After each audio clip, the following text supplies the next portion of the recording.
Ei pessoal, hoje à noite vamos embarcar numa jornada pelo deserto cheia de poeira no rosto, tochas na escuridão e corações acelerados com medo e esperança. Você está ali no meio da multidão, saindo às pressas do Egito. Seu coração bate mais rápido do que os passos apressados do povo. Atrás de vocês o Egito e um faraó nada feliz. À frente o desconhecido, mas não qualquer desconhecido. O desconhecido que Deus prometeu. Você pode ouvir os gritos baixos das famílias, juntando as últimas coisas. O som abafado dos carneiros empacotados às pressas. E o barulho metálico dos objetos mais preciosos. Braceletes, brincos e colares de ouro, que os egípcios entregaram quase como se estivessem hipnotizados. Toma, leva, disseram. E você levou. Ouro egípcio reluzente e inesperado. Talvez você ainda não saiba, mas esse ouro vai ser usado para algo que nem imagina, construir um lugar para Deus habitar. Lembre-se, não importa onde você esteja, o que esteja fazendo, ou qual seja a situação, sempre se lembre de Deus, porque Ele está sempre te observando e te protegendo em qualquer situação. Então, antes de dormir, não se esqueça de orar a Deus, para que tenha uma boa noite de sono com lindos sonhos. Curta o vídeo e inscreva-se no canal, se você realmente gosta do que estou fazendo aqui. Comenta aqui de onde você está assistindo e que horas são aí onde você está agora. Agora apague as luzes, pode ligar o ventilador para ouvir o som suave da brisa. E vamos começar nossa jornada esta noite. Você está andando. O calor ainda paira no ar mesmo sendo noite.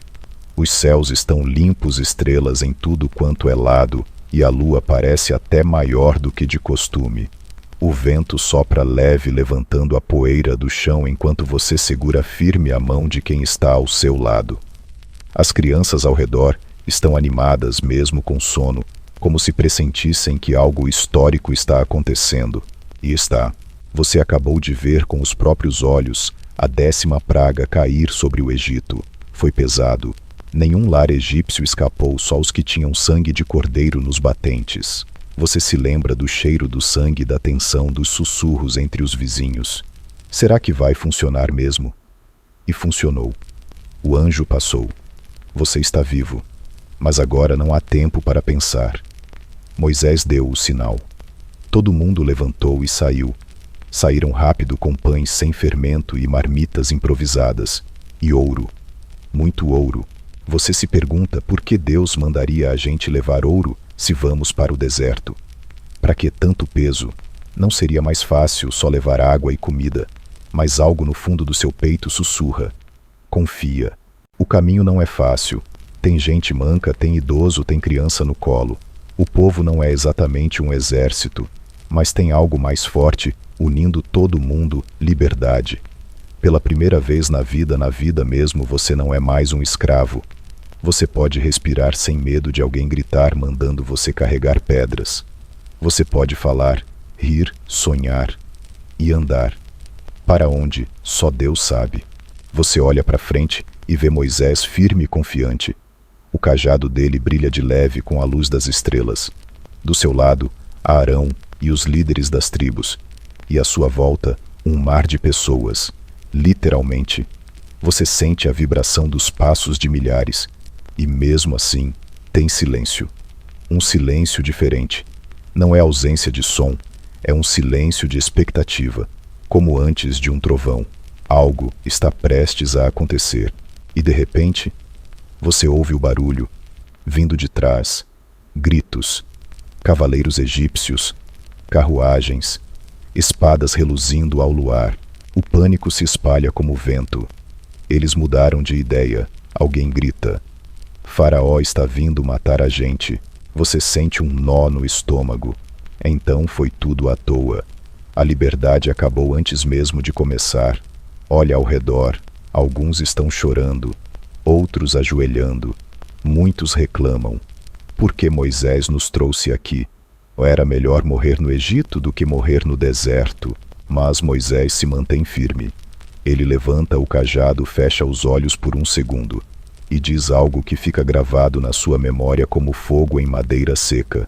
Não tenham medo, fiquem firmes. O Senhor lutará por vocês. Você se cala. O povo se cala. E então, o mar, sim, o mar, ele começa a se mover, a se abrir. Não devagar, mas com violência, com poder, com um rugido que parece de trovão, mas é água. As águas se levantam como se tivessem coluna vertebral, paredes líquidas à direita e à esquerda, e no meio um caminho seco, totalmente seco, como se alguém tivesse passado um secador gigante. Moisés olha para você.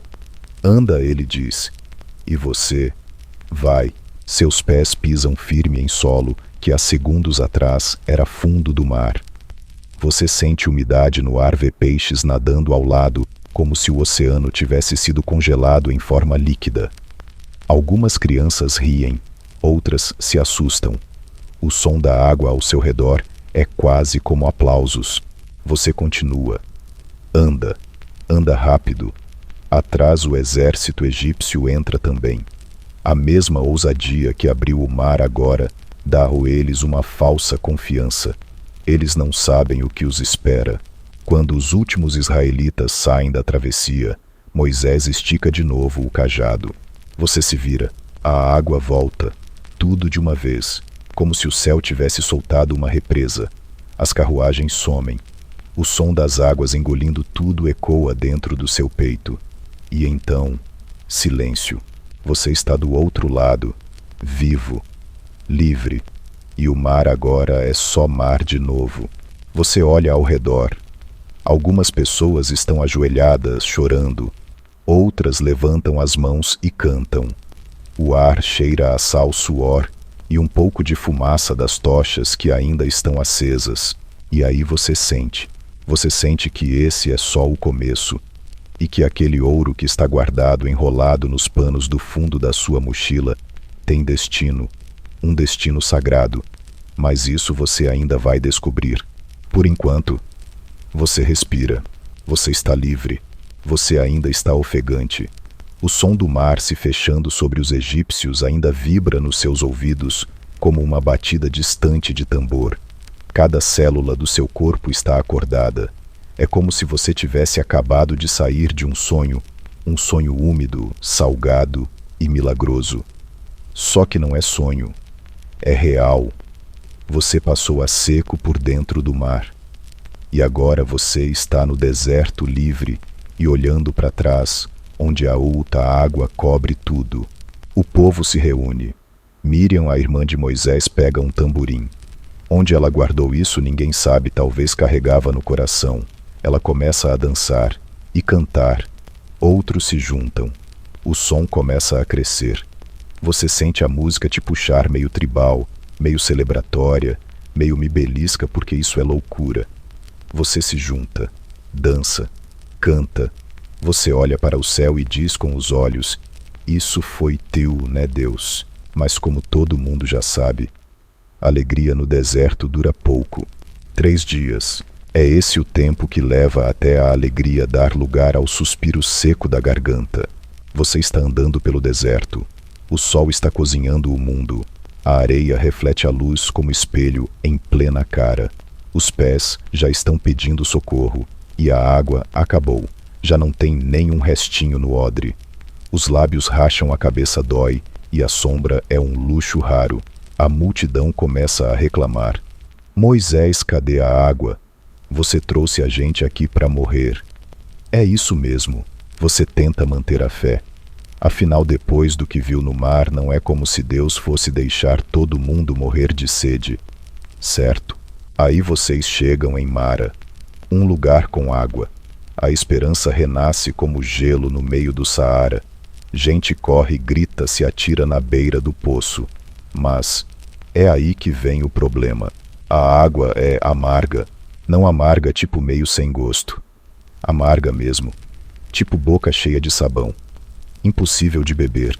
O povo surta. Era melhor ter ficado no Egito, gritam de novo. Aparentemente essa frase virou bordão nacional. Moisés olha para o céu. Suspira. Ele fala com Deus, uma conversa rápida, tensa, urgente. Deus mostra uma árvore. Moisés joga a árvore na água. Aí, mágica. Ou milagre, né? A água vira potável. Você experimenta. Tá fria, gostosa, refrescante. Parece até filtrada com carinho. Você bebe. Você revive. Mas o que mais te impressiona não é o milagre. É o que começa a perceber. Deus está ensinando o povo. Tipo uma escola no deserto. Cada dificuldade é uma aula. Cada sede é um convite à fé. Só que se você é honesto, confessa que o povo, inclusive você, não está tirando nota boa não. Ainda tem muito mimimi no ar. Dias depois vem a fome. Você acorda de barriga roncando. Tipo aquela fome que faz barulho, mesmo que parece estar gritando socorro por dentro. As crianças estão pálidas, os idosos estão fracos, e a reação coletiva é previsível reclamação em estéreo. No Egito tinha carne, tinha pão. A gente comia até cebola, sério. Teve gente reclamando por falta de cebola. Moisés vai falar com Deus de novo. E Deus, com uma paciência que só pode vir dele mesmo, promete: vou mandar pão do céu. E ele manda. Você acorda e vê o chão coberto de algo estranho. Não é neve, nem areia. É algo entre farelo e floco branco fino, com aparência de orvalho congelado. Você pega um pouquinho com a ponta dos dedos. É macio, meio doce. Tem gosto de... bolinho de mel, talvez. Maná, você ouve alguém dizer. O que é isso? Alguém pergunta. E é justamente esse o significado. Maná quer dizer o que é isso.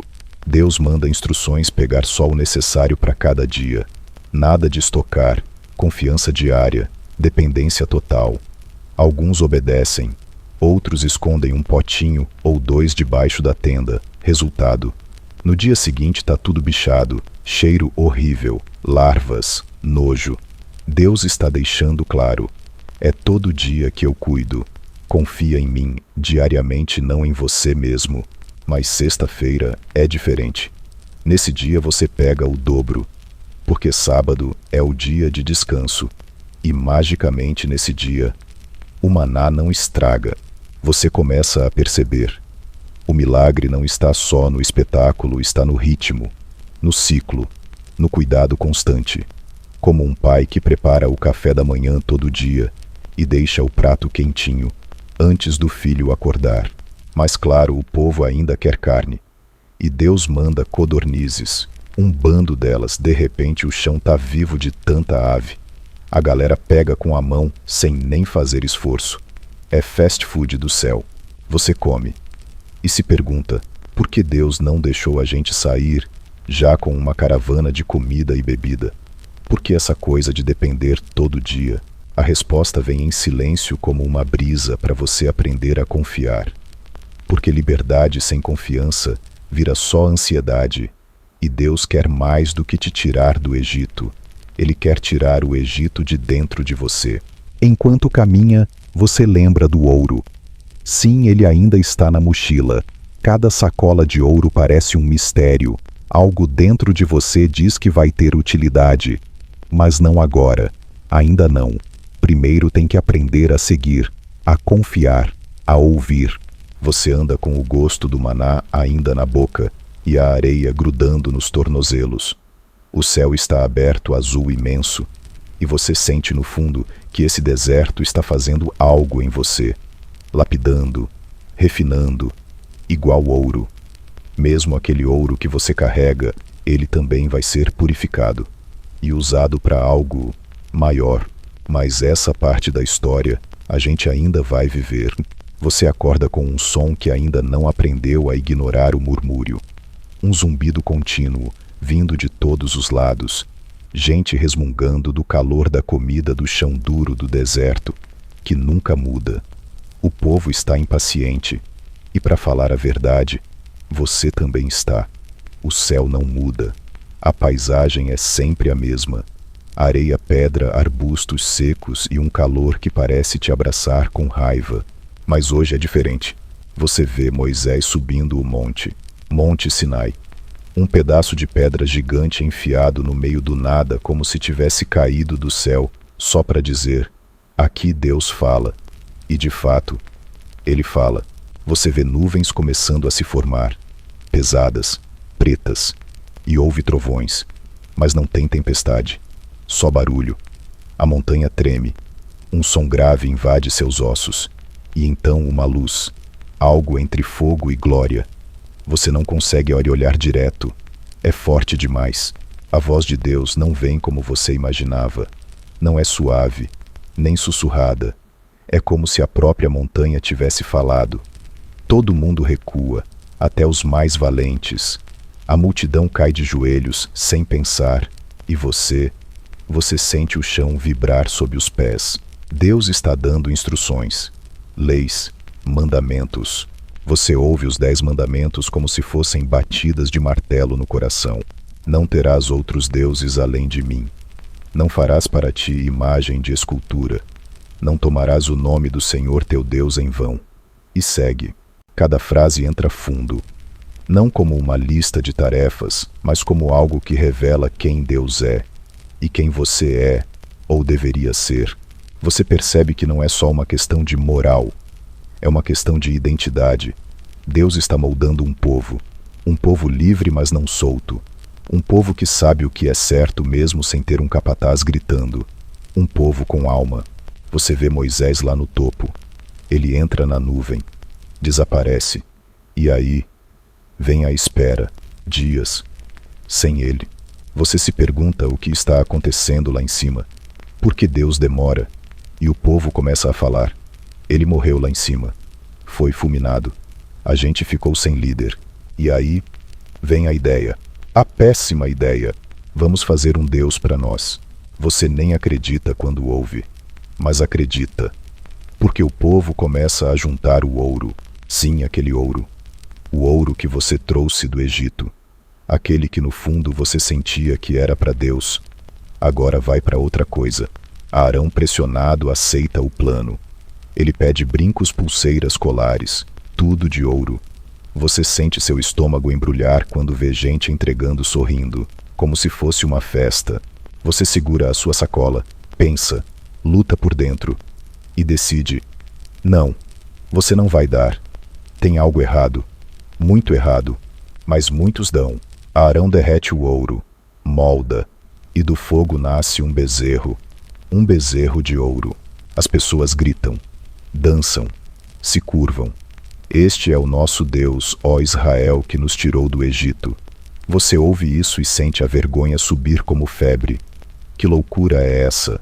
Lá em cima Moisés recebe as tábuas da lei, escritas pelo próprio dedo de Deus. Sim, escritas pelo dedo de Deus.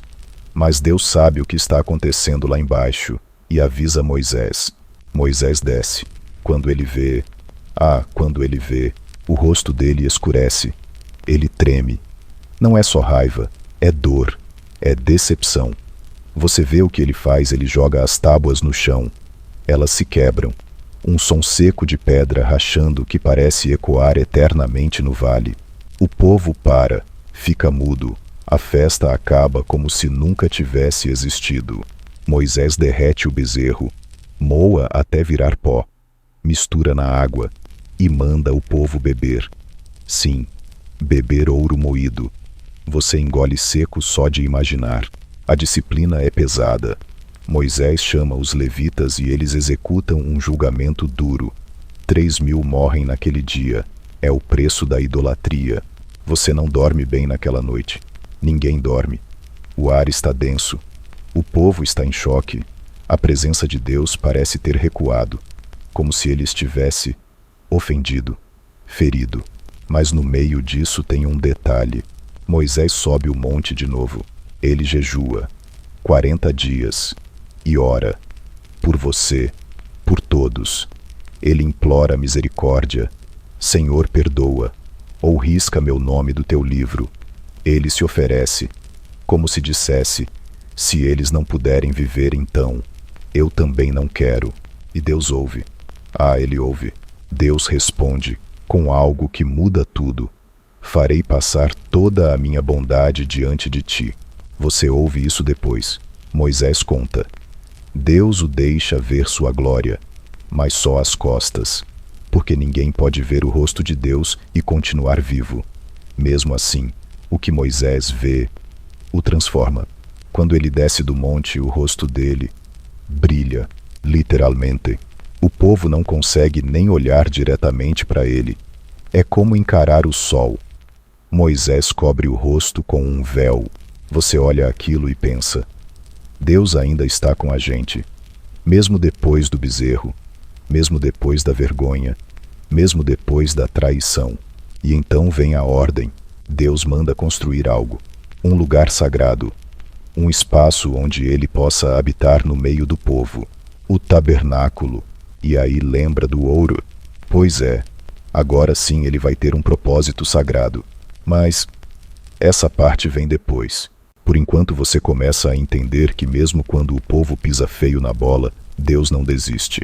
E isso muda tudo. Você sente o acampamento ganhando uma nova energia. É como se o povo estivesse finalmente acordando do transe do bezerro de ouro. A culpa ainda paira no ar, como fumaça que não quer subir, mas tem algo diferente agora. Moisés volta do monte com as novas tábuas da lei nas mãos. Sim, novas escritas outra vez por Deus. Parece impossível, mas ele recomeçou. E isso te dá esperança. E aí vem o anúncio.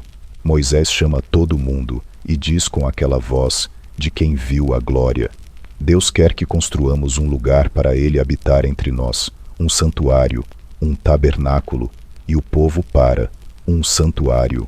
Aqui no deserto, você tenta imaginar um lugar sagrado, móvel, com cortinas madeira, ouro.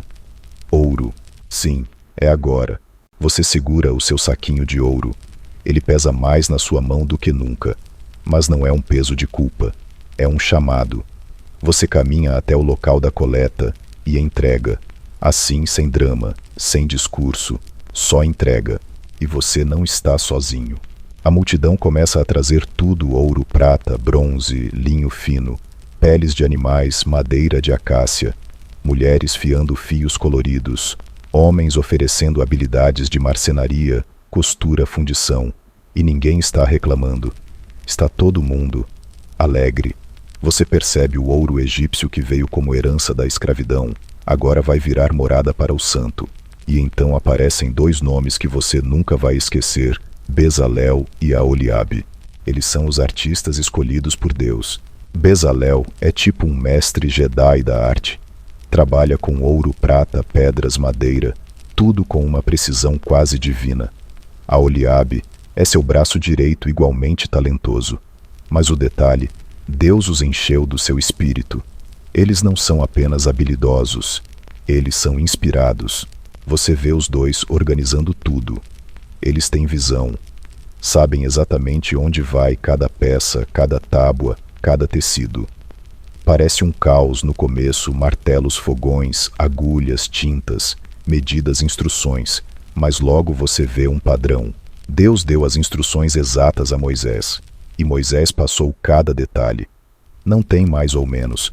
Tem medidas, cores, texturas, formatos materiais específicos. O tabernáculo não é improviso. É engenharia celestial. E você participa. Você carrega, corta, costura, ou simplesmente observa. E cada gesto vira adoração. Até quem só traz água para os trabalhadores sente que está participando de algo eterno. Você vê a estrutura começar a se formar: as bases de prata, os postes de madeira de acácia, os cortinados de linho fino com querubins bordados, aquelas cores: azul, púrpura, carmesim. Tudo grita glória. Você observa enquanto o véu interior é tecido. O véu que vai separar o lugar santo do Santíssimo. O véu que ninguém vai atravessar exceto o sumo sacerdote uma vez por ano.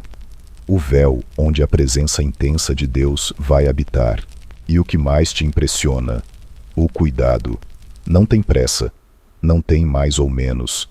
Tem reverência. A arca da aliança começa a ser moldada. Você vê o ouro ser fundido. O baú sagrado ganha forma. Tamanho exato. Madeira por dentro, ouro puro por fora. E em cima, os querubins. 2 anjos com asas estendidas cobrindo o que será o trono invisível de Deus. O propiciatório. Você se aproxima em silêncio e quase sente o ar mudar ao redor da peça. Tem algo nela que faz você respirar mais devagar. Você pensa, ali, Deus vai se manifestar. E depois vem a mesa dos pães da proposição, o candelabro, o altar de incenso, tudo de ouro, tudo cheio de detalhes. Você observa os desenhos, as flores entalhadas, as medidas exatas. E algo começa a mudar dentro de você. Você se pega prestando mais atenção nos detalhes da sua própria vida, como se o mesmo Deus que desenhou o tabernáculo estivesse interessado também nas pequenas partes do seu coração. Cada costura do tabernáculo, cada nó, cada encaixe, tudo reflete ordem, beleza, propósito. Você começa a entender que Deus não gosta de bagunça. Ele é Deus de estrutura, de beleza e também de presença. Porque esse tabernáculo não é só um lugar bonito, é onde ele vai morar. Você ouve Moisés dizer isso: para que eu habite no meio deles. Não em cima, não à distância, no meio. Você sente os olhos marejarem. Ele não quer só libertar você, ele quer caminhar com você, estar presente no meio do acampamento, no meio do seu cotidiano, no meio da sua jornada. E aí vem a montagem. Tudo é feito em partes modulado portátil, porque vocês vão se mover.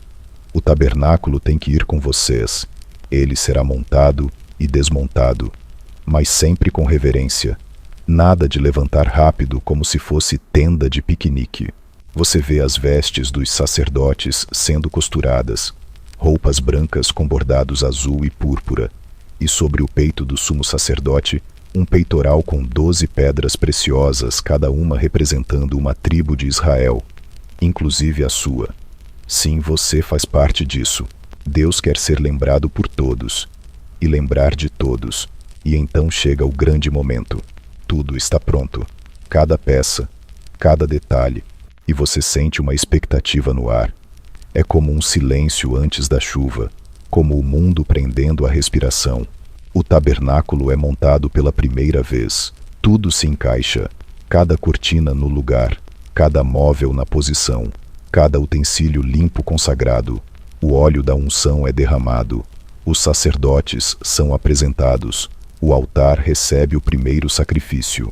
E então, acontece. Uma nuvem desce, literalmente. A glória de Deus enche o tabernáculo como fumaça viva. Não é uma brisa, não é imaginação, é presença.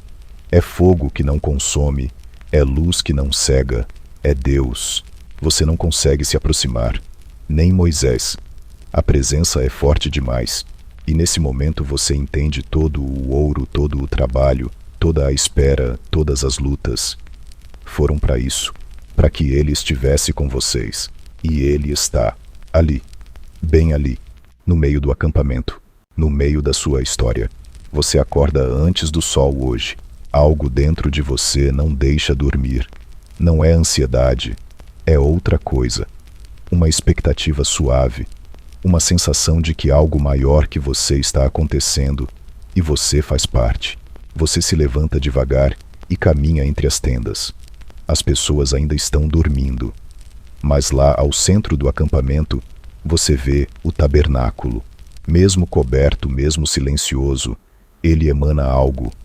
A glória que desceu ontem à noite ainda parece pairar por ali. A nuvem ainda está lá. Você olha e pensa: Deus realmente está entre nós. Isso muda tudo. Mas aí vem a realidade. Agora que o tabernáculo está de pé, ele precisa funcionar. Não é só bonito, é sagrado. E para isso entra em cena uma coisa que até agora estava só nos bastidores: os sacrifícios. Sim, sacrifícios. Você ouve Moisés explicar.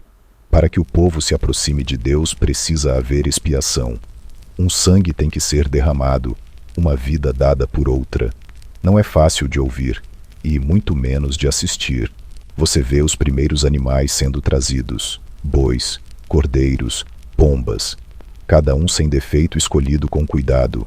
O sacerdote impõe as mãos sobre o animal, simbolicamente transfere a culpa, o erro, o pecado do ofertante para aquele bicho, e então ele morre. O altar nunca está vazio. Fumaça sobe o tempo todo.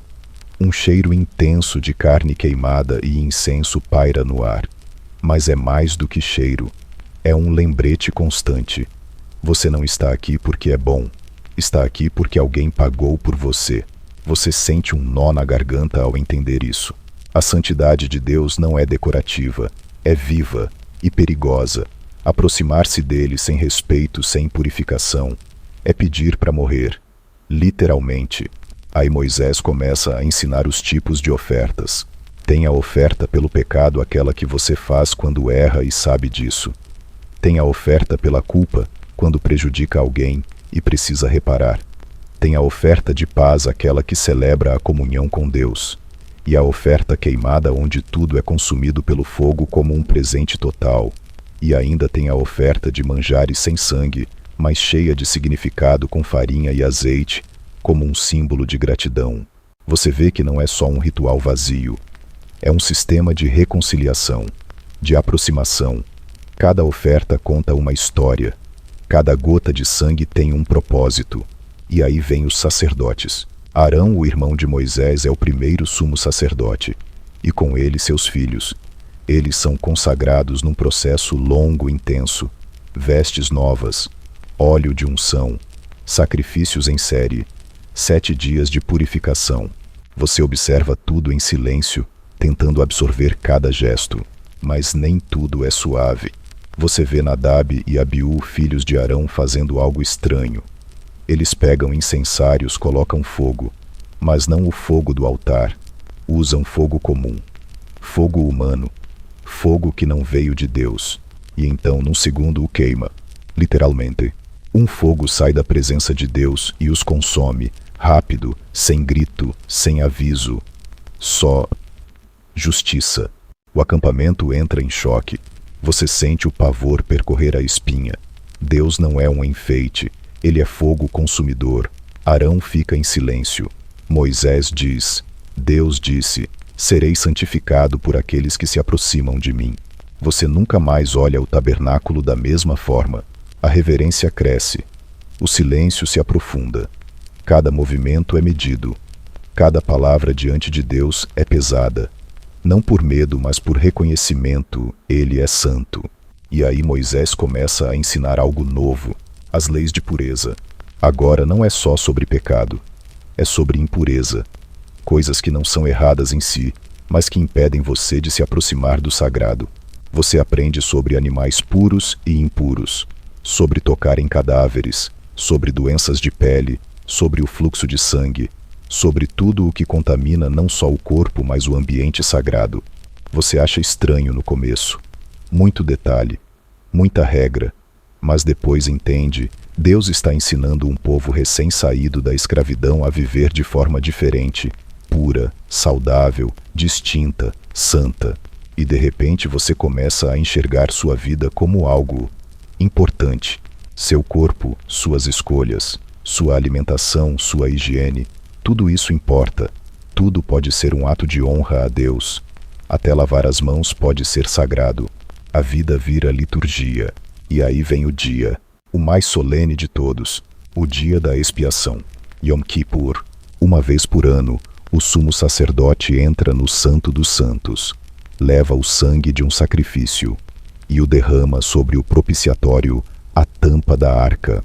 Ali Deus perdoa, ali o povo inteiro é purificado, ali o sagrado e o profano se encontram, e a misericórdia vence.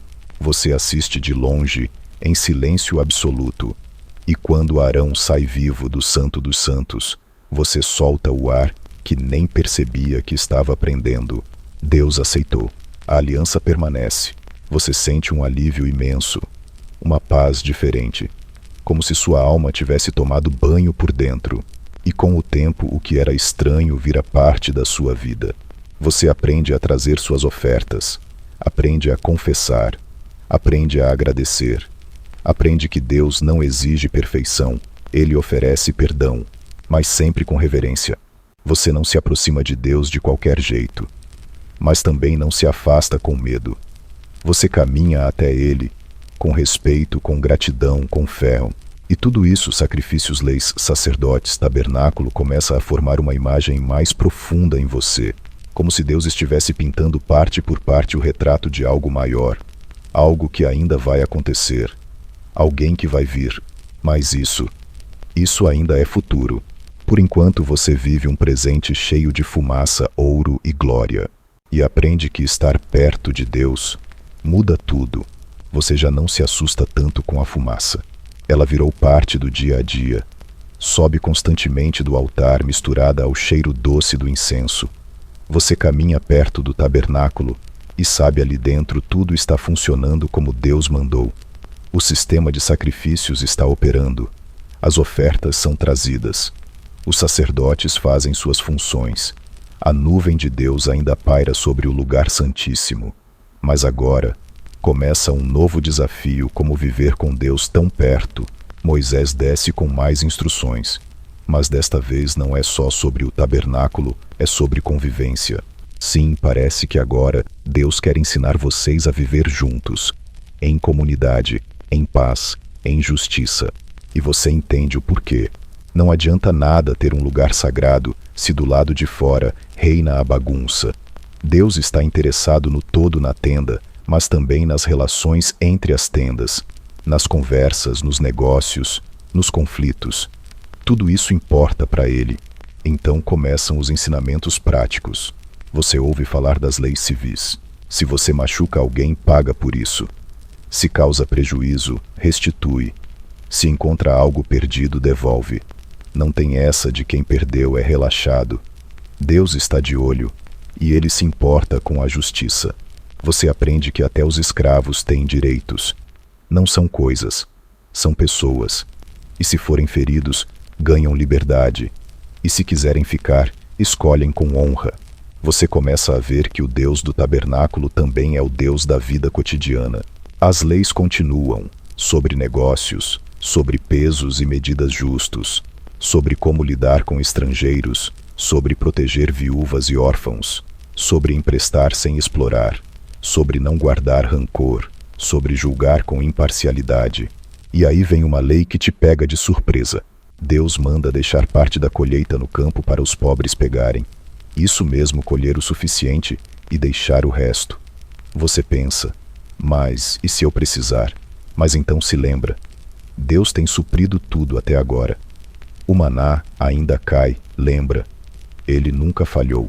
A generosidade vira mandamento e o egoísmo pecado.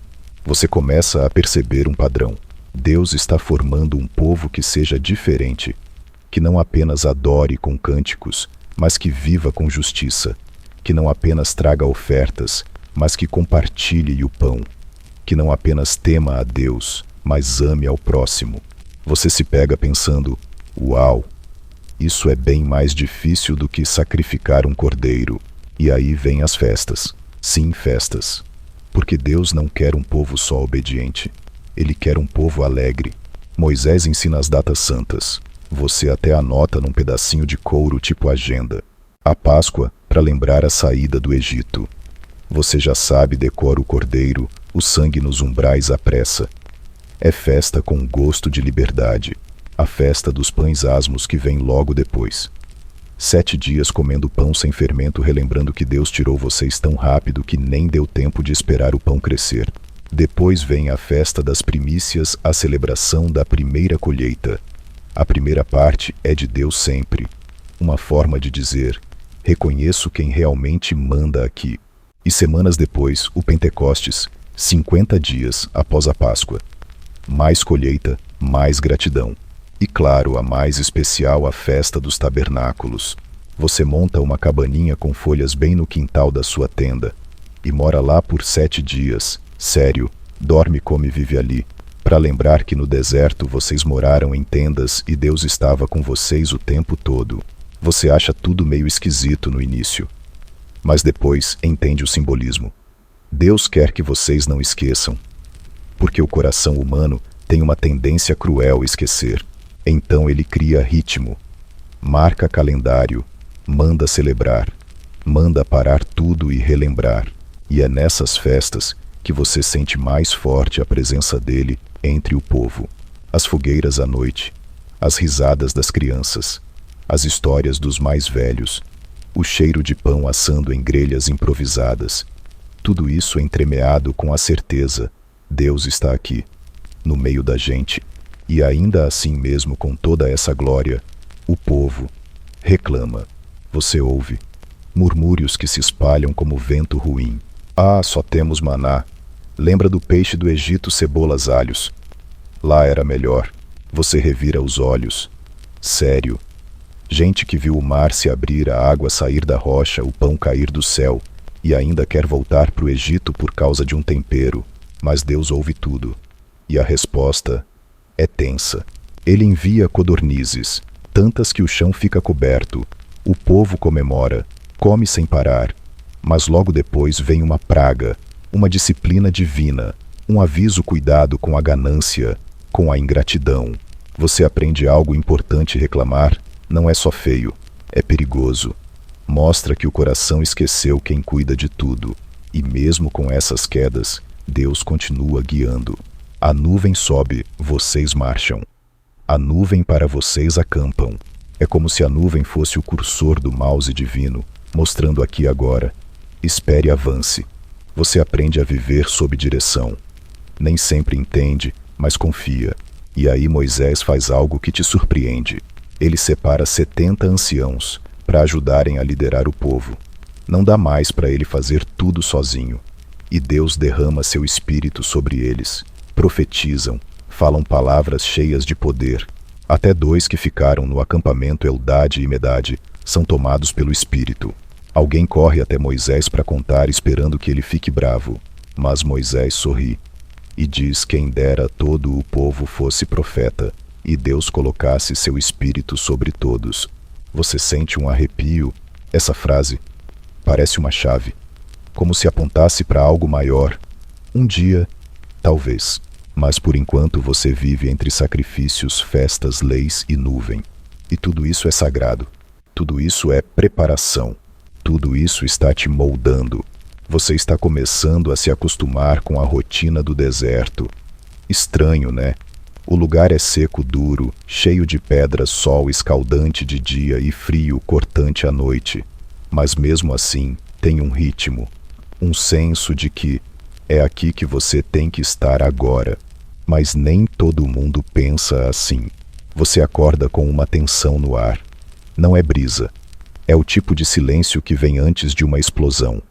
O tipo de energia que faz as mães segurarem os filhos mais perto e os velhos ficarem parados só observando. Algo está errado. E aí você descobre: Moisés foi questionado. De novo. Só que dessa vez, não é o povo reclamando da comida, da sede, da saudade do Egito. Não. Dessa vez é pessoal. Vem de dentro. Vem da própria família. Miriam e Arão, os irmãos de Moisés. Eles dizem num tom venenoso: será que só Moisés fala por Deus? E a gente não vale nada? Deus também fala conosco. Você percebe? Não é sobre profecia. É sobre inveja. Moisés tinha se casado com uma mulher cuxita estrangeira. E isso virou pretexto para a acusação. Mas no fundo, o que está incomodando é outra coisa: a autoridade. Você observa a cena e sente uma pontada estranha no estômago. Ver irmãos brigando ainda mais os líderes mexe com todo mundo. Mas aí vem a resposta divina. Rápida, intensa. Deus chama os 3 para comparecer à tenda da congregação. Tipo uma convocação celestial. Você segura o ar quando vê a nuvem descer. E a voz, a voz, ela ressoa como trovão contido, como vento que fala. Deus diz com firmeza: se entre vocês há profetas, eu me revelo em visões, em sonhos. Mas com o meu servo Moisés é diferente. Eu falo com ele face a face, claramente. E vocês ousam falar contra ele. Você sente o chão quase tremer. E quando a nuvem se afasta, Miriam está leprosa, branca como neve, doente, isolada. Arão se desespera. Pede perdão a Moisés, que intercede com humildade. E depois de 7 dias fora do acampamento, Miriam é curada. Mas a lição fica claríssima. Você aprende que Deus defende os seus. e que o coração invejoso, mesmo disfarçado de preocupação, é visto por ele. E como se isso não fosse suficiente, vem mais um teste. Espiões. Sim, 12 homens, um de cada tribo, são enviados à terra prometida, Canaã, a terra que Deus prometeu dar. Finalmente, o povo mal consegue conter a empolgação. Você vê os escolhidos partirem, e por 40 dias todo mundo vive em suspense. E então, eles voltam, com frutas enormes, cacho de uvas que precisa de 2 homens para carregar, romãs, figos. Eles confirmam: a terra é boa, rica, fertilíssima. Mas aí vem o problema. 10 deles dizem: é terra boa, sim, mas os moradores são gigantes, as cidades são fortificadas, não tem como vencer. Vamos morrer se tentarmos. A alegria evapora. As pessoas entram em pânico, começam a chorar, a murmurar, a dizer mais uma vez: melhor teria sido morrer no Egito. Você pensa sério isso de novo? Mas então, no meio da multidão, 2 homens se levantam, Josué e Calebe. Eles rasgam as vestes e gritam: se o Senhor se agradar de nós, Ele nos dará a terra. Não tenham medo, não se rebelem. Deus está conosco, mas o povo quer apedrejá-los. Você vê pedras sendo levantadas. Um motim em formação. A incredulidade vira fúria. E aí de novo a glória de Deus aparece. A nuvem, a luz, a presença. Moisés intercede, clama por misericórdia. E Deus ouve, mas também decide. Este povo viu a minha glória, meus sinais, e mesmo assim não crê. Por isso, nenhum dos que saíram do Egito verá a terra prometida. Todos os que têm mais de 20 anos morrerão no deserto. Você fica em choque. Só Josué e Calebe vão entrar, os 2 únicos que creram. Você sente o peso cair sobre o acampamento como uma pedra gigante. De repente, o deserto não é mais um caminho. Vira sentença. 40 anos. É o tempo que Deus decreta. 1 ano para cada dia, em que os espias observaram a terra, mas não confiaram. Você olha ao redor e vê desânimo. As pessoas mais velhas percebem que nunca vão ver a promessa. As mais novas começam a se perguntar se algum dia vão sair dali. E no fundo, você também se pergunta: será que eu aguento? E como se tudo já não estivesse pesado. Alguns tentam forçar a entrada. Sim, um grupo decide subir a terra à força mesmo depois da palavra de Deus. Moisés avisa: Deus não está com vocês nessa. Mas eles vão assim mesmo, e são derrotados, humilhados, voltam machucados, envergonhados, quebrados. Você entende de vez: sem Deus não adianta ir, e com Deus não adianta duvidar. Nesse meio tempo, Moisés continua ensinando. Ele fala das leis que vão valer quando entrarem na terra, mesmo sabendo que a maioria ali não vai entrar. Isso te toca profundamente. Ele está instruindo uma geração que ainda nem nasceu, que vai colher o que a atual recusou. E então vem o golpe final, um levante interno. Corá, Datã e Abirão, homens de renome influentes, se juntam com mais 250 líderes, acusam Moisés de querer dominar tudo. Dizem: toda a congregação é santa. Por que você se coloca acima do povo? Você já ouviu esse discurso antes. Parece justo, mas por trás tem arrogância. Moisés se prostra. Ora, pede que Deus decida. E Deus decide. Você vê com os próprios olhos a terra se abrir e engolir os rebeldes vivos. Fogo sair e consumir os 250 líderes. As panelinhas políticas, os falsos líderes todos pulverizados. É assustador, mas também purificador. Você começa a entender algo profundo. Santidade não é só uma palavra bonita. É um limite. Uma linha que não se pode cruzar. E você se pega desejando cada vez mais. Não status, não fama, não liderança, mas permanecer. Ser um dos que ficam de pé quando tudo balança. A cada episódio, Deus está filtrando. E você decide no seu íntimo: quero ser do tipo que confia, que segue, que lembra, que espera. Porque a promessa ainda está viva, mesmo que demore, mesmo que custe. Ela ainda te chama. Você sente o tempo passar de forma diferente no deserto. Não tem calendário de parede, nem relógio de pulso. Os dias são contados pelas saídas da nuvem e pelas pausas dela, pelas mudanças de acampamento, pelos aniversários das promessas que ainda não se cumpriram e, mais recentemente, pelos funerais. Porque agora, a geração que saiu do Egito está morrendo. Um a um, você vê vizinhos partindo, tios, líderes de clã, gente que conheceu os milagres e mesmo assim duvidou. E com cada morte, uma lembrança coletiva, eles viram, mas não creram. É pesado, mas também instrutivo. Você começa a olhar para frente com outros olhos. Menos ilusão, mais reverência. Menos pressa, mais fidelidade. E no meio disso tudo, há algo que te dá esperança. A próxima geração está crescendo. Os jovens nascidos no deserto, como você, gente que nunca viu o Egito, gente que só conhece a nuvem, o maná, o tabernáculo e a caminhada. Vocês não têm o trauma da escravidão, têm a promessa, e isso muda tudo. Mas o deserto não facilita. Tem sede de novo?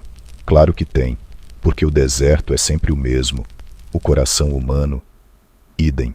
E dessa vez você presencia uma cena que marca, de verdade. O povo reclama mais uma vez de falta d'água. Só que agora, Moisés perde a paciência. Você vê nos olhos dele o cansaço de décadas, a frustração acumulada, e aí ele faz o impensável. Deus tinha dito: fale a rocha. Moisés bate nela 2 vezes, com o cajado. A água sai. Sim, o povo bebe, mas o gesto de Moisés foi desobediência. E Deus percebe, sempre percebe. Você ouve a sentença com o coração apertado. Porque não me honraste diante do povo, não entrarás na terra prometida. É como um trovão de tristeza. Moisés, aquele que subiu ao Sinai, que falou com Deus, que viu a sarça arder, que intercedeu dezenas de vezes, não vai entrar. Você não entende tudo, mas sente. Algo se quebrou. Não em Deus, em Moisés. E isso mostra o quão sério é ouvir e obedecer exatamente. A vida continua. Vocês seguem viajando. Mas aí, quando menos espera, aparece uma ameaça totalmente nova. Cobras, sim. De repente, o acampamento está cheio delas. Serpentes venenosas, finas como cipós, rápidas como flechas. Gente começa a gritar, a cair, a morrer. Você foge, sobe numa pedra, tenta proteger os pés. Mas mesmo de cima o pânico é real. E você entende, é castigo. Por murmuração. De novo. Então Moisés ora, clama, intercede mais uma vez. E Deus dá uma solução bem diferente. Faça uma serpente de bronze. Coloque-a sobre uma haste. Quem for mordido e olhar para ela viverá. Você vê Moisés moldar o bronze, instalar a haste alta no meio do acampamento. E a cena se repete várias vezes. Alguém é mordido, corre até a torre, olha e vive. É estranho, mas funciona. E você começa a entender, não é o objeto em si, é o olhar de fé, é o ato de obedecer, de confiar. Você pensa, seria muito mais fácil se Deus simplesmente acabasse com as cobras. Mas aí percebe, às vezes, Deus não tira o problema. Ele oferece um jeito de passar por ele com fé. Vocês continuam andando e, finalmente, se aproximam da fronteira da terra prometida. Você sente no ar como quando o clima muda antes de uma tempestade. A paisagem começa a mudar. Menos deserto, mais colinas, vegetação, vilarejos distantes. O fim está perto, mas a guerra também, porque os povos que moram ali não querem entregar suas terras, obviamente. E aí você presencia algo glorioso, as primeiras vitórias. Sion, rei dos amorreus, nega passagem pacífica, ataca e perde. Og, rei de Bazã, também tenta impedir a travessia e é derrotado. Vocês vencem, com força sobrenatural, com direção divina. Você vê os inimigos caindo e entende, Deus está abrindo caminho. Literalmente, ele está começando a cumprir o que prometeu. Mas nem tudo é batalha. Às vezes o perigo vem das palavras. Um rei chamado Balaque, ao ver a aproximação de vocês, entra em pânico e contrata um profeta estranho chamado Balaão para amaldiçoar vocês. Você não está presente, mas a história se espalha. Balaão sobe num monte e abre a boca para amaldiçoar, e só sai bênção. Como amaldiçoarei a quem Deus não amaldiçoou? Vejo um povo separado, forte e belo. Ele tenta de novo, e cada vez mais palavras de bênção. Você acha isso engraçado? Um profeta pago para xingar, mas só consegue elogiar. Deus vira a maldição em bênção, literalmente. Mas o rei não desiste fácil. E aí vem uma tática mais sutil, mais venenosa que as serpentes. As mulheres de Midian começam a seduzir os homens de Israel, convidam para festas, introduzem cultos pagãos, idolatria, imoralidade. Você percebe que o perigo às vezes vem com perfume e dança não com espada. E de novo, Deus reage. Uma praga começa, gente morrendo. Até que um homem chamado Finéias, neto do sumo sacerdote, se levanta com um zelo que você jamais esquecerá. Ele interrompe um ato de profanação e a praga cessa. Você sente o peso de tudo isso. A santidade de Deus não é só um conceito, é algo que protege e exige. Preservar a aliança é coisa séria. Depois de tudo isso, vocês param nas campinas de Moabe. A terra prometida está logo ali do outro lado do rio Jordão. Quase dá para sentir o cheiro da grama nova, das frutas maduras. Mas Deus ainda tem instruções. Ele manda Moisés fazer um novo recenseamento. Você ouve os nomes, números, tribos. Só que agora são os filhos, os que nasceram no deserto, os que vão entrar, a geração da promessa, a sua geração. E então Moisés começa a preparar tudo.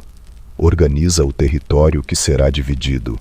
Estabelece leis para quando vocês entrarem. Reforça os mandamentos. Dá instruções aos líderes. E você sabe, algo está prestes a mudar. Profundamente, você sente o vento mudar. Não é só um vento físico, embora também tenha aquele sopro constante levantando poeira do chão. É algo mais profundo. Uma mudança de estação espiritual, um ciclo inteiro se encerrando.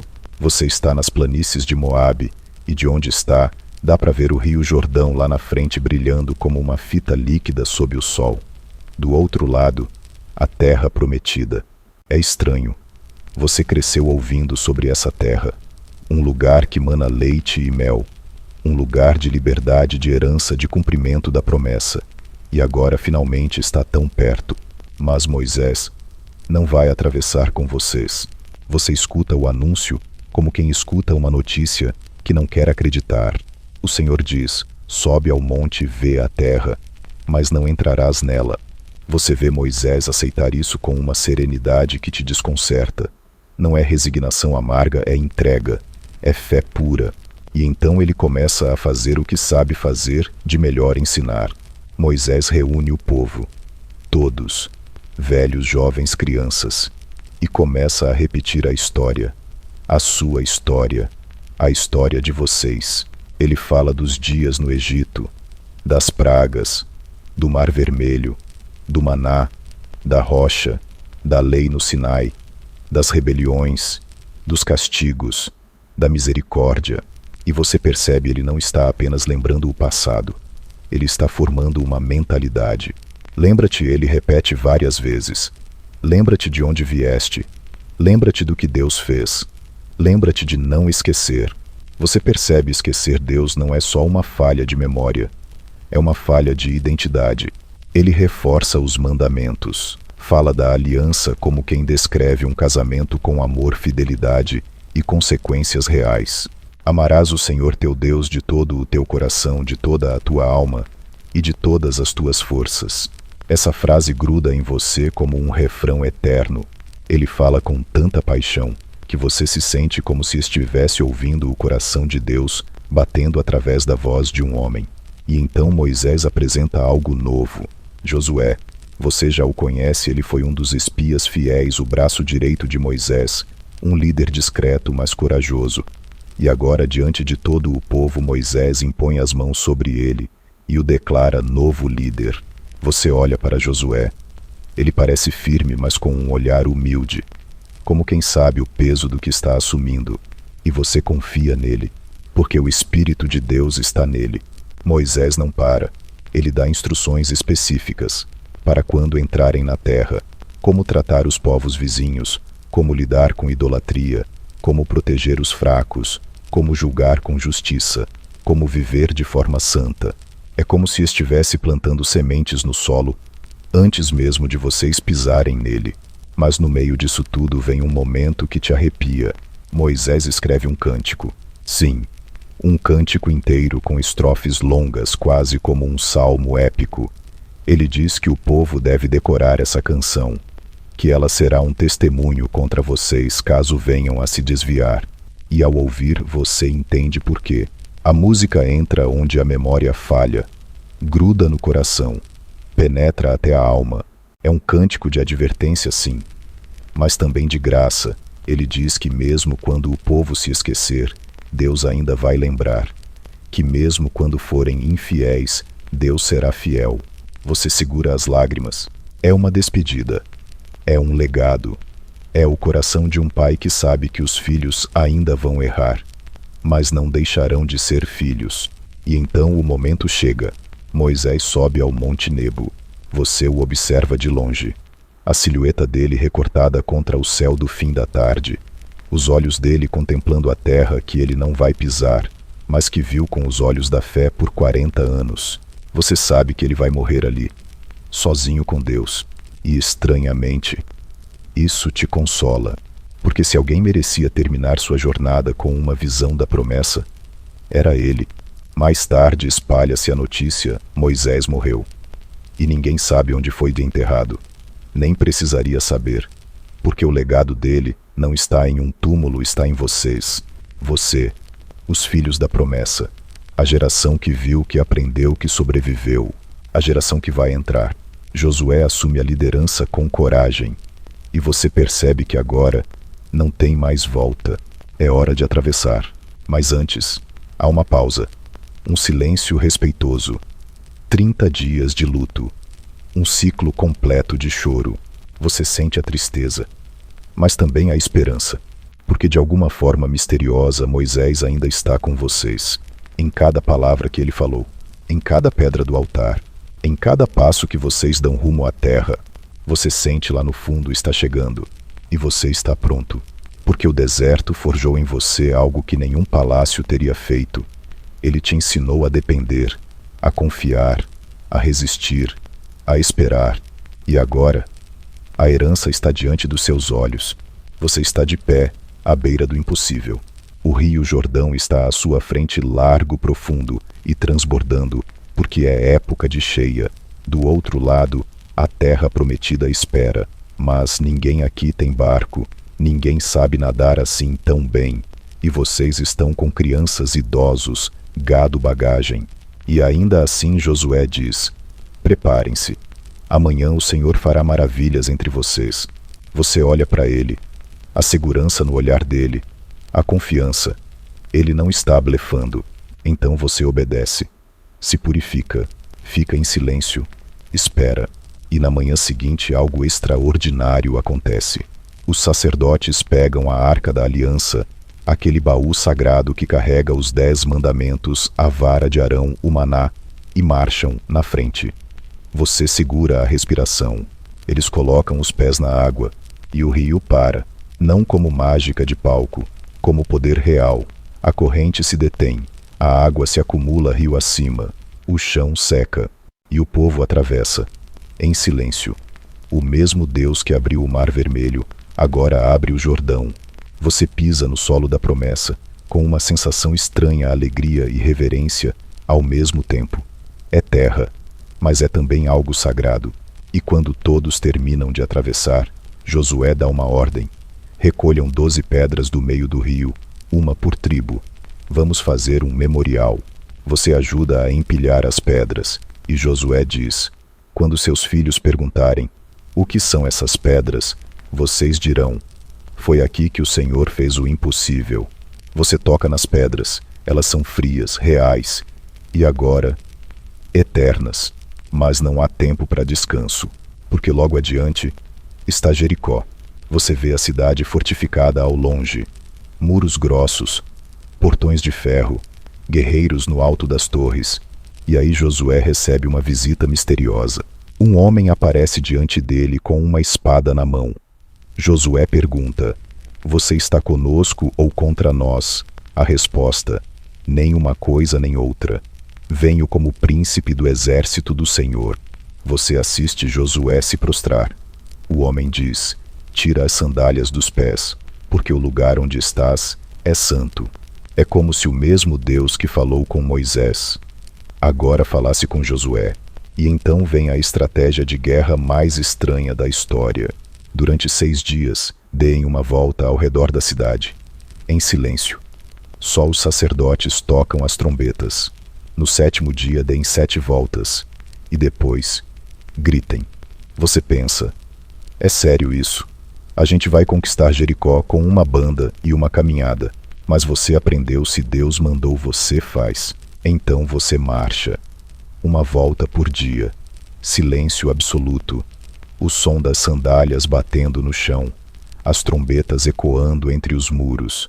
Os habitantes da cidade olhando das muralhas com desdém no começo. Depois com medo. No 7º dia você acorda com o coração acelerado. 7 voltas. E na última o comando de Josué: gritem. Você grita. De alma, de garganta, de fé, e os muros caem. Simples assim, não por explosão, nem por força humana, por obediência. Você entra na cidade, mas há instruções: não toquem no despojo. É tudo consagrado ao Senhor. Apenas uma mulher é poupada, Raabe, aquela que escondeu os espias. E você entende: a fidelidade de alguém pode mudar o destino inteiro de uma família. Mas nem todos obedecem. Alguém desobedece. Um homem chamado Acã pega ouro, prata e roupas e esconde na sua tenda. E vocês não sabem disso. Até perderem a próxima batalha. É uma derrota humilhante. Contra um povo pequeno em Ai. Vocês fogem. Gente morre. Você fica confuso. A promessa falhou. E Deus responde: há pecado no meio de vocês. Você assiste o processo. Josué ora. As tribos são chamadas, as famílias, os homens, até que Acã é revelado. Ele confessa. E o pecado é punido com morte. É duro, mas necessário, porque você aprende a obediência coletiva depende da integridade pessoal. Depois disso vocês voltam a lutar. E vencem. Ai é derrotada. E Josué faz algo simbólico. Ele constrói um altar no Monte Ebal. Escreve toda a lei em pedras. E lê em voz alta para todo o povo bênçãos e maldições. Você está lá, em silêncio, ouvindo cada palavra ecoar entre os montes. Escolham hoje a quem vocês vão servir. Você responde no coração ao Senhor. Mas as ameaças não param. Os povos vizinhos se unem. Guerreiros de várias nações vêm contra vocês. É uma coalizão, um cerco. Mas Deus responde. Josué ora, e Deus envia confusão, pedras de granizo, e você testemunha algo sem precedentes: o sol para, literalmente. O dia não termina até a vitória ser completa. Você vê o céu congelado, a sombra imóvel, e percebe: quem controla o tempo também controla o destino. Vitória após vitória, vocês avançam. Cidades caem, reinos se dobram. O mapa da promessa começa a tomar forma. E você não está só assistindo. Está vivendo, lutando, participando. A terra está sendo conquistada. Mas o coração precisa continuar vigilante. Porque o maior inimigo não está do lado de fora. Está no costume, na distração, na tentação de pensar: agora é só curtir. E você se lembra das palavras de Moisés, das pedras do Jordão, do altar no monte. Lembrar, sempre lembrar. A promessa foi só o começo. Agora vem a parte mais importante: viver nela com fidelidade. Você está finalmente nela. A terra prometida não é mais uma lenda sussurrada à noite no deserto. nem um sonho de crianças olhando para o horizonte. É chão firme sob seus pés, terra de montes verdes, vales largos, campos dourados que balançam ao vento. Você sente o cheiro da colheita, ouve o som das águas, correndo em riachos claros. É abundante, é viva. Mas agora vem a parte que quase ninguém pensa dividir. E olha, você pensava que o maior desafio era cruzar o Jordão ou derrubar muros com grito, mas aí vem a burocracia divina. Josué começa o processo de distribuição das terras por tribos. Sim, terra mesmo. Com limites, fronteiras coordenadas. Ele se baseia nas ordens de Moisés e também em sorteios, conselhos e medições precisas. Você acompanha tudo com atenção. Cada tribo recebe a sua herança. Judá, Efraim, Benjamim. Até os clãs menores como os de Zabulon, Azer, Naftali. E o mais bonito o povo respeita. Quase sem brigas. Quase. Exceto, claro, pelas filhas de Zelofeade, aquelas 5 mulheres corajosas que aparecem lá em números pedindo a herança do pai. Você se lembra, pois elas aparecem de novo, e adivinha, conseguem garantir o direito. Porque sim, até no meio da conquista a justiça importa. A promessa vale para todos. E quanto aos levitas, eles não recebem uma terra como os outros. Você ouve Josué anunciar: o Senhor é a herança deles. Mas eles não ficam sem lugar. Recebem 48 cidades espalhadas entre as tribos, junto com pastos. Isso mesmo, eles ficam no meio de todo mundo, como se fossem lembretes vivos. Ei, pessoal, Deus está aqui bem no centro da sua vida. E entre essas cidades há algo curioso: as cidades de refúgio. Você nunca tinha pensado nisso, mas Deus pensou. E se alguém sem querer causar a morte de outro, vai para onde? A resposta: cidade de refúgio. Um lugar seguro, onde o acusado pode ficar até ser julgado. Justiça e misericórdia, andando de mãos dadas. Você começa a ver que essa terra não é apenas um espaço geográfico. É um projeto espiritual, um modelo, um ensaio do reino de Deus. E então chega o momento emocionante. Josué reúne todo mundo. Velho, agora ele fala como Moisés falava. Voz firme, olhos cheios de lembranças. E diz: o Senhor cumpriu tudo o que prometeu. Nenhuma das suas promessas falhou. Você se emociona, porque você viu. Você esteve lá. Ele continua. Agora tenham muito cuidado em obedecer a ele. Não se misturem com os povos ao redor. Não adorem os deuses deles. Sejam fiéis. E então ele solta uma daquelas frases que você sabe que vai carregar para o resto da vida. Escolham hoje a quem vocês vão servir. Mas eu e minha casa serviremos ao Senhor. Uau! Você sente isso entrar como flecha no peito. Porque é uma escolha diária, é fé com ação, é liderança com exemplo. E todo o povo responde em uníssono: nós serviremos ao Senhor. Você diz isso também. Alto, convicto. Porque não tem como não se comprometer diante de um momento assim. Depois disso, Josué morre. É estranho. Ele esteve com vocês desde o Egito. Ajudou Moisés, espiou a terra, conduziu as guerras, dividiu a herança. Agora descansa. Vocês o enterram em Timnat-Sera, na sua própria porção de terra. E você sente um vazio. Mas também um ciclo completo. E aí vem o final mais simbólico possível. Vocês enterram também os ossos de José. Sim, aqueles ossos que foram levados do Egito, que atravessaram o deserto, que esperaram por gerações, agora repousam em Siquém, na terra que ele comprou muitos séculos atrás. Você entende? Promessa cumprida, do começo ao fim. Mas uma coisa ainda te inquieta. A terra foi conquistada, mas será que será guardada? Porque você vê os pequenos sinais. Tribos que não expulsaram completamente os povos anteriores. Alianças feitas pela metade. Altares estranhos. Uma tendência de se acomodar. Você pensa, será que a geração seguinte vai lembrar? Você lembra das pedras no Jordão, do cântico de Moisés, dos montes de Ebal e Gerizim, dos pactos, dos memoriais. Mas será suficiente? Você entende que a herança mais importante não é a terra, é a fé. e ela precisa ser passada contada vivida. Não em pergaminhos escondidos, mas em refeições com os filhos, em histórias antes de dormir, em perguntas simples. Por que seguimos esse Deus? Você olha para as crianças correndo nos campos. Elas nunca viram o deserto, nem o Mar Vermelho, nem Jericó, mas precisam saber. Você promete no seu coração: vou contar, vou lembrar, vou viver, porque você entende agora a história não termina na conquista. Ela continua na obediência diária, no plantar, no colher, no celebrar festas, no perdoar dívidas, no descansar no sábado, no ajudar o vizinho. É assim que a promessa continua viva. É assim que o reino de Deus começa a tomar forma aqui na terra. Um ato de cada vez. E você sorri, porque está dentro, porque faz parte, porque agora é tempo de viver a promessa. Você acorda com o cheiro de pão fresco. Alguém já está assando no fogo a lenha, e a luz dourada da manhã dança nas paredes da tenda. A terra prometida não só foi conquistada agora, ela pulsa com vida. É rotina, é trabalho, é colheita, é cuidado.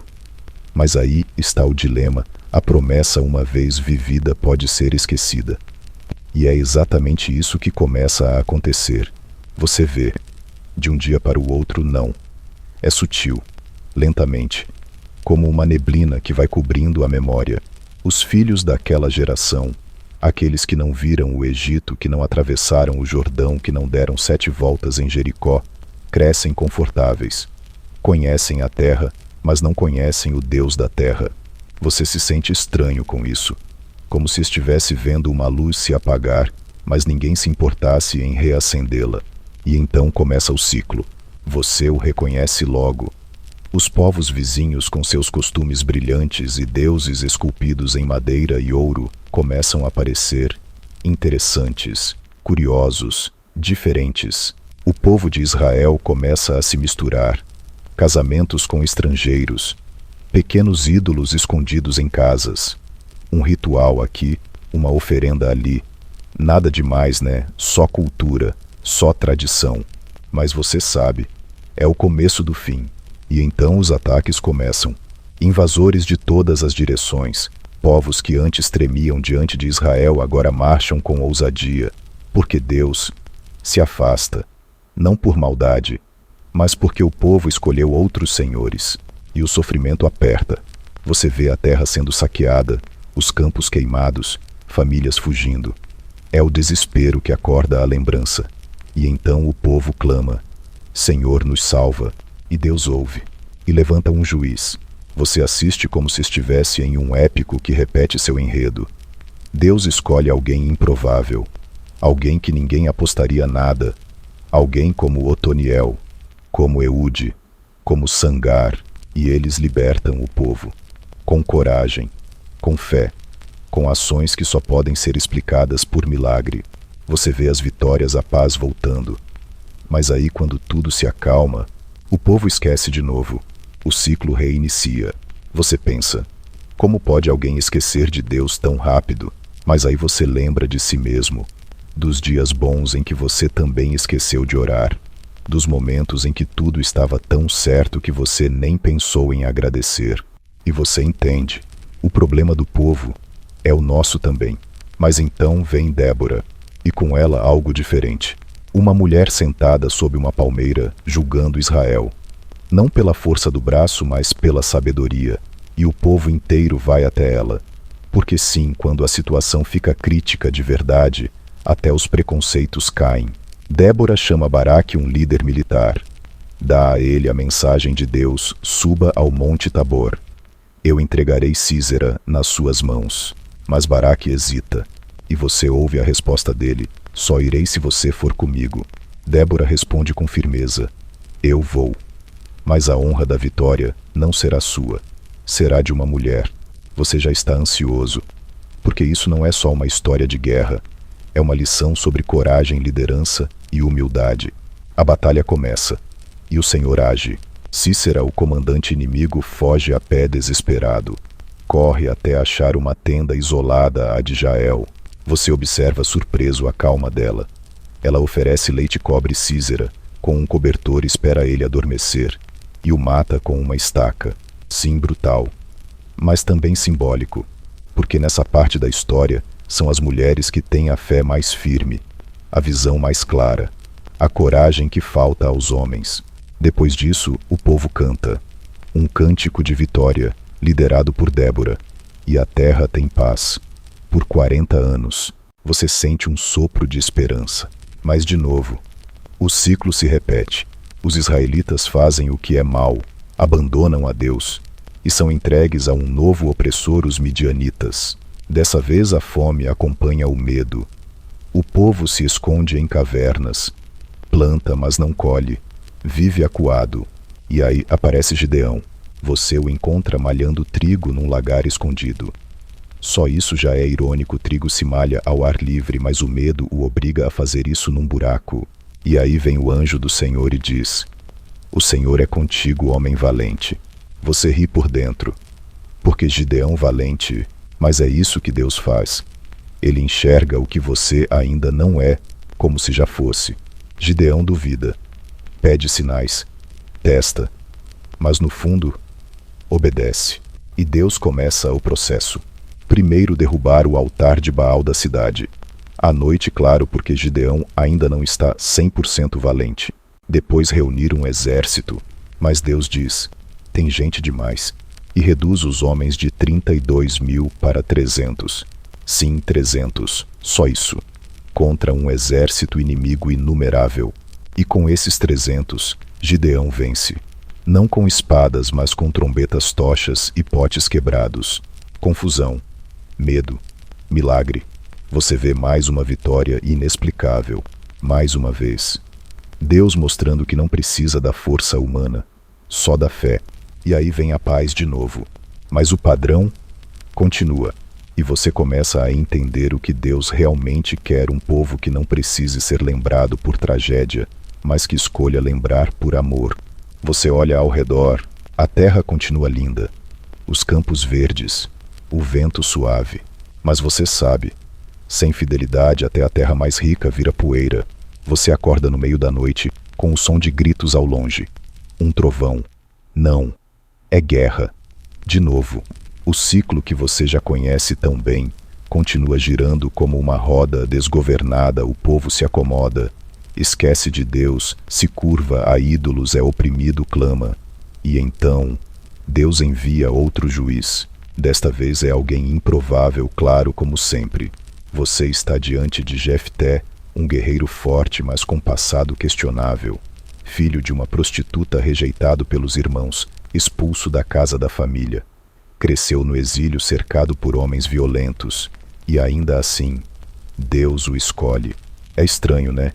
Você pensa, por que Deus pega logo esse cara? Mas honestamente essa pergunta já não te surpreende mais. Deus escolhe o que ninguém escolheria. Sempre.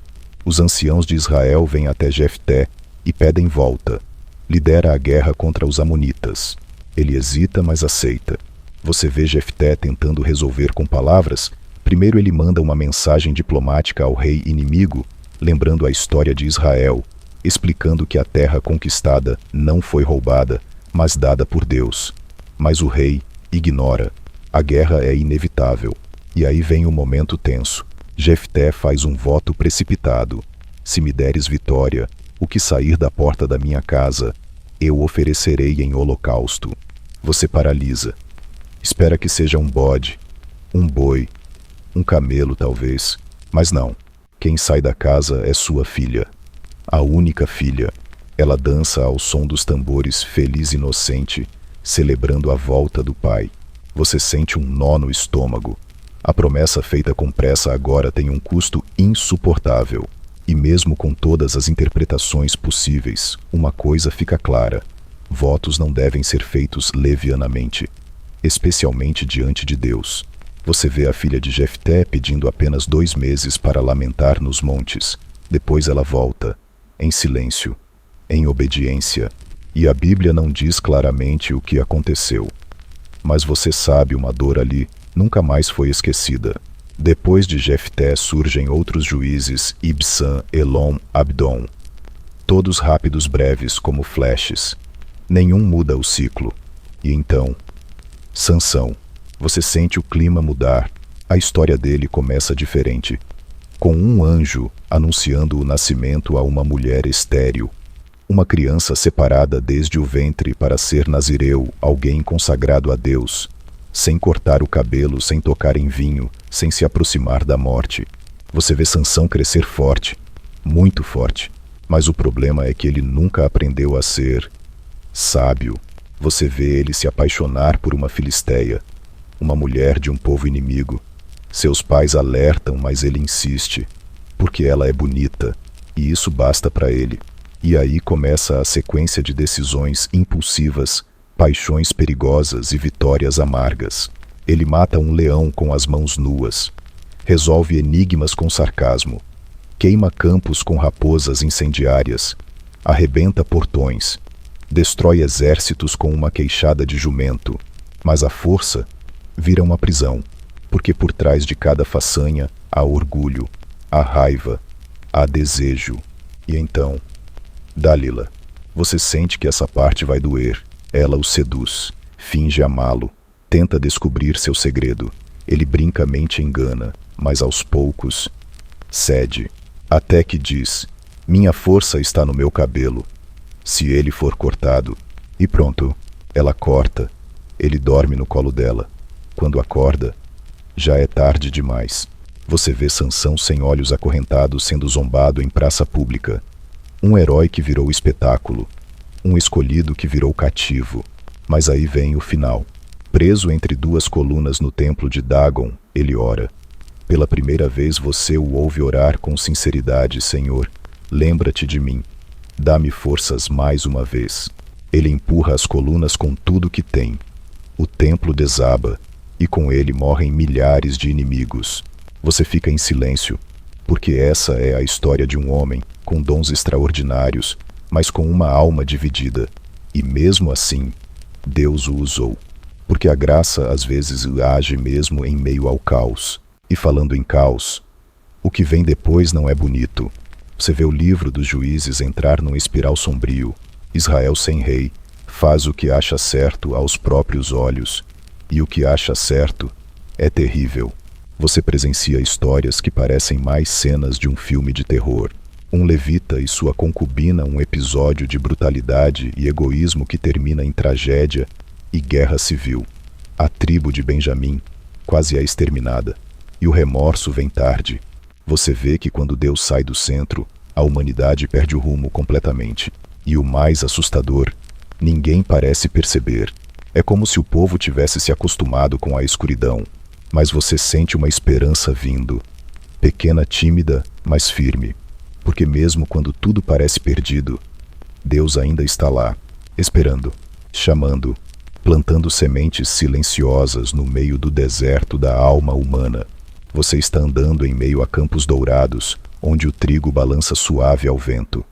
Depois de tudo que viu, guerras, juízes, promessas e quedas, esse lugar quase parece um sonho. Mas não é. É real. E tem nome Belém. E aqui começa uma das histórias mais calmas, mais profundas e mais silenciosas de toda a Bíblia. Você conhece uma mulher chamada Noemi.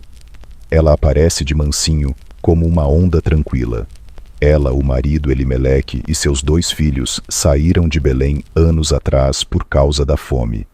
Foram para Moabe, uma terra estrangeira, um lugar onde ninguém fala o nome do Senhor com reverência. Você já adivinha, isso não vai acabar bem. E não acaba. Primeiro, Elimeleque morre. Depois, os 2 filhos que haviam se casado com mulheres moabitas, Orfa e Rute, também morrem. Você se vê diante de 3 mulheres enlutadas, 3 viúvas num tempo em que ser viúva era quase como desaparecer. Noemi decide voltar para Belém. Ela ouve que há pão de novo na casa do pão. É isso que o nome da cidade significa. Belém, a casa do pão. No caminho, ela se vira para suas noras e diz: voltem para suas casas. Vocês ainda são jovens. Podem casar de novo. Eu não. Minha vida acabou. Orfa beija Noemi e vai embora. Mas Rute, Rute, Você sente um calor no peito quando ela diz aquelas palavras que atravessam os séculos: aonde fores irei, onde ficares ficarei. Teu povo será o meu povo, teu Deus será o meu Deus. Ruth abandona tudo: pátria, deuses, família. Por quê? Por lealdade, por amor, por fé. Você chega com elas em Belém. As pessoas murmuram: essa é Noemi. Mas ela responde com amargura: não me chamem Noemi, agradável me chamem, Mara amarga. O Todo-Poderoso me fez sofrer. Você quase quer lembrar Noemi de tudo que Deus já fez, mas talvez você também já teve dias assim. Não é dias em que a dor grita mais alto que a fé. E aí começa a parte que quase passa despercebida. Porque não tem anjo, não tem mar abrindo, não tem maná caindo do céu, tem só rotina. Ruth vai trabalhar nos campos colher espigas que caem no chão. Ela escolhe um campo aleatório, mas você sabe que em Deus nada é aleatório. O campo pertence a Boaz, um homem justo, generoso da família de Elimeleque. Você o vê observando Ruth, o jeito como ela trabalha, o cuidado com que recolhe. E aí ele pergunta: quem é essa moça? E alguém responde: é a moabita que voltou com Noemi. Boaz se aproxima, fala com gentileza, ordena que os trabalhadores não a perturbem, deixa cair mais espigas de propósito, convida ela para comer. Você sorri, tem algo no ar, algo novo. Ruth volta para casa carregada de grãos, e Noemi vê, e se acende de novo. A chama da esperança, mesmo que pequena, volta a brilhar. Ela arma um plano, um tanto ousado se você for pensar com cabeça moderna, mas naquele tempo era a única chance real. Ela manda Ruth até a eira onde Boaz está dormindo depois da colheita. Ruth deve se deitar aos pés dele, um gesto simbólico pedindo redenção, pedindo que ele se torne o resgatador, um parente que pela lei poderia casar-se com a viúva para preservar o nome da família. Você segura a respiração. Isso poderia dar muito errado, mas Boaz acorda e vê Ruth, e entende, e responde com honra: você poderia ter escolhido outro homem, mais jovem, mais rico, mas escolheu agir com fidelidade. Só tem um detalhe: há outro parente mais próximo, que tem prioridade no direito de resgate. Você sente o suspense. Será que tudo vai dar errado? No dia seguinte, Boaz vai até o portão da cidade onde tudo se decide. Chama as testemunhas. Explica o caso ao tal parente. E o homem recusa. Você quase grita de alegria. Boaz então diz: hoje vocês são testemunhas de que eu comprei tudo o que era de Elimeleque e que tomo Ruth como esposa. E assim, num campo que antes só tinha espigas, agora há promessa. Ruth e Boaz se casam e logo nasce um menino, Obed. Você está presente quando colocam o bebê nos braços de Noemi. Ela, a mulher que dizia que Deus a havia esvaziado, agora está cheia de novo, cheia de alegria, de vida, de redenção. E o narrador sussurra: Obed foi pai de Jessé, que foi pai de Davi. Você sente um arrepio. Davi, sim, aquele Davi, aquele menino que ainda vai aparecer, que ainda vai enfrentar gigantes, que ainda vai unir Israel. Mas antes de tudo isso, teve uma moabita, um campo, um homem justo e uma mulher que disse: teu Deus será o meu Deus. Você percebe mesmo nos dias mais escuros, Deus está escrevendo a próxima página, e às vezes a caneta que ele usa é feita de fidelidade, gentileza e escolhas silenciosas. Você está nos campos de Belém de novo, mas agora há trombetas ao longe. Algo grande está para acontecer. Você ouve o som da multidão, passos apressados e vozes em uníssono. É como se todo o povo estivesse em movimento. E de fato está, porque agora, depois de séculos de juízes, o povo de Israel quer um rei. Você vê os anciãos se reunindo diante do profeta Samuel, o último dos juízes. Aquele menino que ouviu Deus chamando no meio da noite agora é um homem maduro, com olhos que enxergam muito além da aparência. Nos dê um rei, dizem eles. Queremos ser como as outras nações. Você sente o peso dessas palavras. Como assim? Depois de tudo, Deus sempre foi o rei deles. Mas Samuel ora, e Deus diz: dê o que pedem, mas avise, um rei vai tomar seus filhos, suas filhas, suas colheitas. O povo não se importa. Eles querem um trono, uma coroa, uma figura forte no comando. Então, Deus aponta um nome. Você vê Saul pela primeira vez procurando jumentas. Isso mesmo, ele não estava procurando poder. Estava procurando jumentas perdidas. Alto, bonito, impressionante por fora. Ele tem o perfil que o povo quer. Samuel o unge em segredo. E depois em público Saul é escolhido por sorteio. Tudo parece certo. Parece. Você vê Saul vencer batalhas, ser aclamado, conquistar respeito. Mas aos poucos, pequenas rachaduras começam a aparecer. Ele desobedece ordens.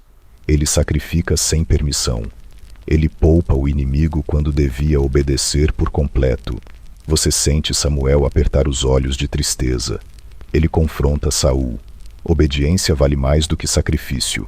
Deus rejeitou você como rei. E é aí que você sente o Espírito de Deus sair de Saul. É uma sensação estranha, quase imperceptível, mas definitiva. Samuel vai embora.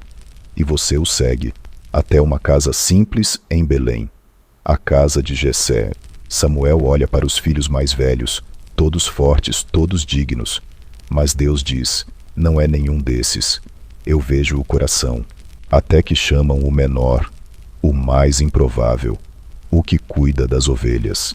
Davi. Você o vê entrando jovem com olhos vivos e uma harpa nas costas. E ali mesmo, diante dos irmãos, Samuel o unge. O Espírito de Deus vem sobre Davi com força, mas o trono ainda não é dele.